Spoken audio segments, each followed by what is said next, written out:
నేననుకున్నా ఎమ్మెల్యేలు ఎవడొప్పుకుంటాడు ప్యాకెట్ దీంట్లో పెడతాకి ఎన్నో రోజు ఆళ్ళాడించుకోవాలి కదా ఎమ్మెల్యేలు, రోజు ఎక్కడో ఒకడ ఆడించుకోవాలి కదా, ఆడించుకుని డబ్బులు తీసుకోవాలి. కానీ ఇది మరి లోకేష్ టీచర్లకి ప్యాకెట్ పెడితే అట్టాన్ని పెట్టినవారు అనుకున్నా, చూస్తే లేదు. కొత్తగా 67 ఆటల్లో 40వ ఆట మీకు కావాలంటే లెక్క తీసుకోండి లిస్ట్ లో. గవర్నమెంట్ ఇచ్చిన 40వ ఆటలో బ్రిడ్జ్, పేక మొక్కలతో ఆడేటువంటి ఆట బ్రిడ్జ్. అది దాని పేరు BRIDGE బ్రిడ్జ్. పేకలతో మాత్రమే ఆడతారు, వేరే దేంతో ఆడదు. ఇద్దరు కుర్చీ వేసి కూర్చుని మధ్యలో బల్లెట్టుకుని ఇద్దరు మనుషులు ఆడే పేకతో ఆడే ఆటని బ్రిడ్జ్ అంటారు. ఆ బ్రిడ్జ్ లో నైపుణ్యం ఉన్నా కూడా టీచర్ గా తీసుకున్నారు.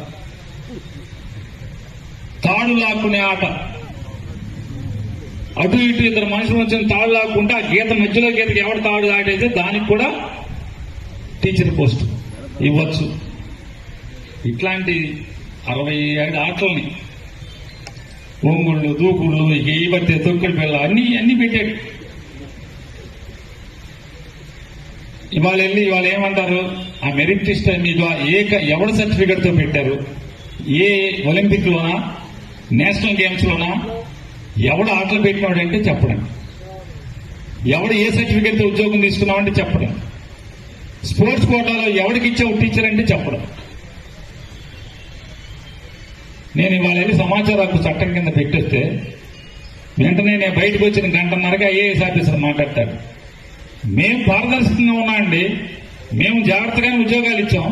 ఒకవేళ ఆ సర్టిఫికెట్ ఇచ్చినటువంటి సంఘం, ఆటల పోటీల సంఘం ఏమన్నా దొంగదైతే నేనేం చేస్తాం నాకేం తెలియదు. అట్లాంటి ఏమన్నుంటే పట్టరండి, కోర్టుకేద్దాం అండి. జనం అంట వీడు ఎవడో దొంగ సర్టిఫికెట్ మనం ఎత్తుకుని తేవాలంట, వీడి తేదంట గవర్నమెంట్. ఇన్నాకడే మాట్లాడుతున్నాడు, 5ంటికి IAS ఆఫీసర్.